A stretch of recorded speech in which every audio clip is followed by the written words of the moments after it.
So England are the 4th best team in the world. They did better than Brazil, better than Spain, better than Germany, better than Argentina. They're better than everyone, except for Belgium, Croatia and France. It was a great summer for England, with Gareth Southgate reuniting the nation and making people believe again. While some will see it as a missed opportunity, England can be extremely proud of what they achieved in Russia, but today we're going to dissect the squad and give each player a rating for their performance at the World Cup. Jordan Pickford, 9 out of 10. The Everton goalkeeper proved exactly why he was handed the number 1 jersey by Gareth Southgate, and his performances in Russia mean Jordan Pickford should be the England one for years to come, possibly the next 10 years. The 24-year-old got some criticism at the start of the tournament, but he was the penalty hero against Colombia, made one of the best saves of the tournament that was never ever seen again, produced heroics against Sweden, and almost saved the 3 lions against Croatia. A contender for England's player of the tournament, it was a great summer for Jordan Pickford. Jack Butland, not applicable. He missed out on the number 1 jersey and didn't play a minute, and that came after relegation with Stoke, so it's been a pretty bad summer for Jack Butland really, who can't even get a grade. Nick Pope, also not applicable. The Burnley stopper also didn't feature at the World Cup, but that was never going to be likely considering he was 3rd choice, but at least he got in the squad ahead of Joe Hart. Kyle Walker, 7 out of 10.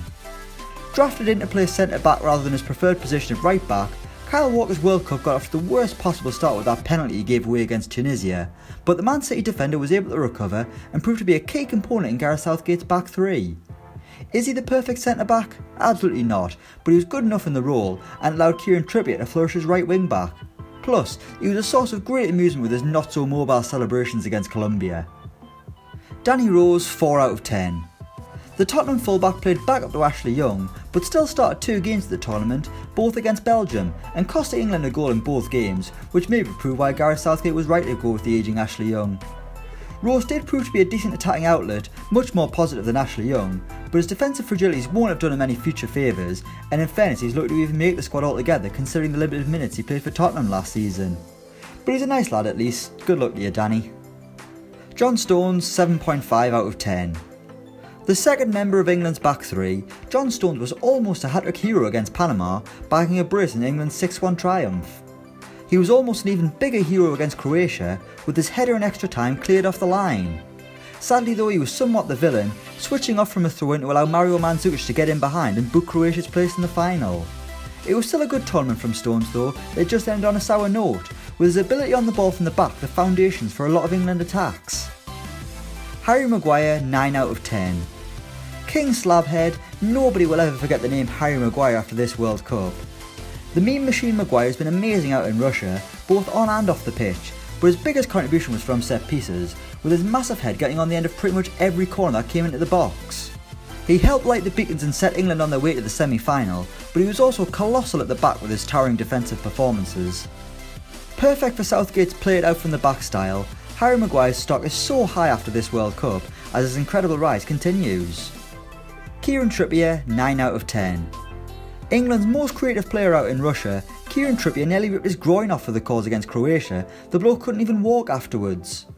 Somehow he played against Belgium, but was unable to help guide England to a 3rd place finish. Trippier can make a solid claim to have been the best right back at the entire World Cup, and he nearly gave himself legend status by putting England in front in the semi-final with a glorious free kick. Trippier didn't appear to be a guaranteed starter for England not long ago, but managed to make himself one of the 3 lions' most important cogs. Gary Cahill, 4.5 out of 10. To be fair, you'd be excused forgetting that Gary Cahill was even at the World Cup. He only played in the Belgium game in the group stage, where the best thing for either side to do was lose. The Chelsea defender produced a brilliant goal line clearance during that game, but that was probably the highlight of his World Cup. Phil Jones, 2 out of 10. He played a little bit longer than Gary Cahill did, featuring in both Belgium games, but the Man United defender was fairly terrible in both outings. Jones proved he can't be the ball-playing defender Southgate wants in the group stages, then looked like Bambi on ice in the playoff against the Red Devils, stumbling over the ball as Eden Hazard ruthlessly hammered the ball into the bottom corner to double Belgium's lead. A poor tournament from Phil Jones, who heads back to Old Trafford to play under the pragmatic Jose Mourinho. Ashley Young, 6 out of 10. The oldest member of Gareth Southgate's squad, the former flying winger was deployed at left wing back during the tournament, despite being a right footer, which did hinder England somewhat. However, Young was solid enough I guess, but for me is clearly the most disposable member of the starting 11, mainly due to his age and the fact that not having a left footer out there means you're slightly unbalanced. But credit to Young for doing what he's done with his career, and his journey of reinvention culminated at the World Cup this summer. Trent Alexander-Arnold, 3.5 out of 10. From the oldest player to the youngest, 19-year-old Trent Alexander-Arnold was a surprise inclusion in the squad and deputised for Kieran Trippier in match 3 against Belgium. Sadly for the Liverpool lad, his delivery was nowhere near as good as Trippier's, which hindered England's creativity in a game they didn't actually want to win. It wasn't a vintage performance from the youngster, but that doesn't matter in the grand scheme of things, as he'll be England's right-sided defender in years to come, I imagine. Eric Dyer, 4 out of 10. I know he sunk the winning penalty against Colombia to end England's shootout hoodoo, but other than that it was a pretty poor showing from Eric Dyer whenever he got on the pitch, mainly coming on as a substitute with Jordan Henderson getting the nod instead. When you compare the two, Dyer seemed so slow both on and off the ball and didn't have the craft Henderson did to try and start attacks. Potentially a victim of the formation, Dyer never looked comfortable at the World Cup, which is quite the fall from grace considering how important he looked 2 years ago at the Euros. Jesse Lingard, 7 out of 10. The scorer of England's best goal in Russia, Jesse Lingard showed he can hang on the international stage and was one of the 3 Lions' better offensive players at the tournament, proving much more influential than Dele Alli. Lingard has a hard job at Manchester United competing with some top class players, but for England, Lingard looks like he can be a key player going forward. At just 25, Lingard will be entering the peak years of his career soon, meaning more brilliant celebrations should be coming our way. Jordan Henderson, 8.5 out of 10. England's best midfielder, Jordan Henderson proved a lot of people wrong out in Russia and was basically England's second captain on the pitch, often seeing barking orders unlike the more talisman-esque Harry Kane. Henderson has often been criticised during his Liverpool career, but at the World Cup he was integral to England's journey, especially as the only holding midfielder in the starting 11. Brilliant defensively and strong in possession, Henderson blew Eric Dyer out of the water and was one of England's best players at the World Cup. Fabian Delph, 3 out of 10. He came home a lot quicker than his teammates to witness his wife give birth, and Fabian Delph probably wishes he just stayed with his family after football didn't truly come home. The Man City man was lucky to be included, and when called upon at the World Cup, didn't really bring much to the table, which we probably could have told you before the tournament began. He was brilliant last season when needed by Man City, but less so for England, who called on him far less regularly. Dele Alli, 4.5 out of 10. Probably England's biggest disappointment, Dele Alli just didn't turn up in Russia in what was his first appearance at a World Cup.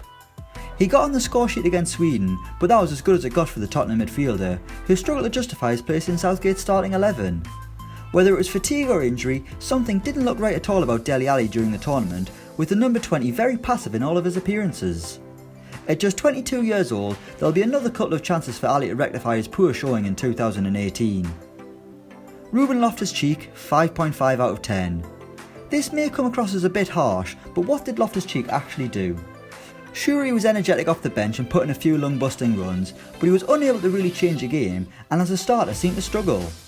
Just an impact player at the minute, RUBEN Loftus-CHEEK needs to start contributing more in front of goal, be it in terms of scoring goals himself or creating chances for his teammates. But with just one full year of Premier League football under his belt, the best is still yet to come from the midfielder. Raheem Sterling, 6.5 out of 10. Probably the England player who received the most stick, and unjustly so, Raheem Sterling was an important player for England despite not finding himself on the score sheet. His pace in behind was able to stretch pretty much every defence we faced, as he's played in a very different role to the one he has at Man City. Sterling did well in patches, but of course was somewhat disappointing when the big chances fell at his feet, which probably rattled the cages of a lot of England fans, and the Sun probably. Could he have done better? Absolutely, but he wasn't as bad as some people made out. Marcus Rashford, 3.5 out of 10. This was my biggest disappointment of the World Cup, as the Manchester United forward did absolutely nothing for me in Russia.